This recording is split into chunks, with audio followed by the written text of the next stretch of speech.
PSR 24 news Maharashtra मध्ये आपलं स्वागत आहे।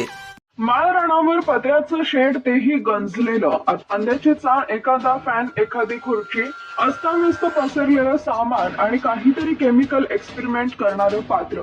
हा सगळा सेटअप कसला होता माहितीये का? त्याचं उत्तर आहे ड्रग्सचा कारखाना। होय, ड्रग्सचा कारखाना। लातूर जिल्ह्यातल्या चाकूर तालुक्यातल्या रोहिणी शिवारात जिथे पोलिसांनी धाड टाकली तिथं तब्बल 17 कोटींचे ड्रग्ज जप्त केले। शिवाय 5 जणांना अटक केली आहे। या कारखान्याचा म्होरक्या आहे प्रमोद केंद्रे। पण सर्वात धक्कादायक गोष्ट ही आहे की प्रमोद केंद्रे हा मुंबई पोलिसांचा कर्मचारी आहे। आता तुम्हाला प्रश्न पडला असेल की हा ड्रग्सचा कारखाना माळरानावर फाटला कसा गेला? प्रमोद केंद्रे हा मुंबई पोलीस दलात कार्यरत होता।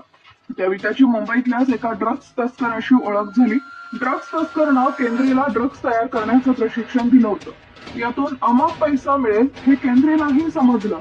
त्यामुळे काही महिन्यापूर्वी केंद्रेनं आपल्या गावाकडे माळरानावर शेड मारलं। शेडमध्ये ड्रग्ज निर्मितीची उपकरणं बसवली, त्यातून ड्रग्ज निर्मिती सुरू केल्याचा आरोप त्याच्यावर आहे। ड्रग्ज निर्मिती सुरू होती, त्यातून बक्का पैसा मिळत होता। पण काही दिवसांपूर्वी पुणे पोलिसांनी एका ड्रग्ज पेडलरला अटक केली।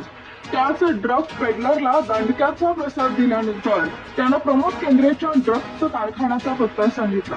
पोलिसांनी पाळत ठेवली आणि अखेर प्रमोदला बेड्या पडल्या।